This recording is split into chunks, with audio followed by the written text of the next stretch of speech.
তো আজকে একটা খুব ইম্পর্টেন্ট প্রশ্ন যেটা তোমার 2016 এবং 18 সালে আসছে। প্রশ্ন হলো স্টার্ন গার্লেক পরীক্ষা। ভাই এই যে স্টার্ন গার্লেক পরীক্ষা কিভাবে ভেক্টর পরমাণু মডেলের স্বীকার্যগুলো প্রমাণ করে, ঠিক আছে? আগে আমরা দেখবো স্থানিক কন্টেনারের স্বীকার্য। ক্লাসিক্যাল পদার্থবিজ্ঞানে ভাবা হতো যে কৌণিক ভরবেগের ভেক্টর যে কোনো দিকে থাকতে পারবে, কিন্তু পরীক্ষায় প্রমাণ হয় যে কৌণিক ভরবেগ মহাকর্ষীয় কেবল নির্দিষ্ট কিছু দিকেই থাকতে পারবে। অর্থাৎ পরীক্ষায় প্রমাণ হয় যে মহাকর্ষে কৌণিক ভরবেগ কৌণিক ভরবেগ কেবলমাত্র কিছু নির্দিষ্ট দিকেই বিন্যস্ত হতে পারবে, ঠিক আছে? এখন আমরা দেখবো ইলেকট্রনের স্পিন।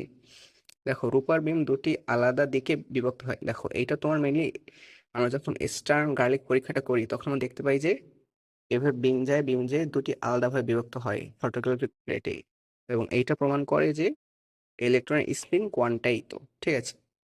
এই যে বিম দুটি আলাদা দিকে বিভক্ত হয় এইভাবে, এইটা প্রমাণ করে যে ইলেকট্রনের নিজস্ব কৌণিক ভরবেগ বা স্পিন আছে। হ্যাঁ, স্পিন আছে, এবং যার মান s=½ এবং এর সম্ভবত দুটি মান আছে, একটা হলো +½ আর এটা হলো -½ ঠিক আছে?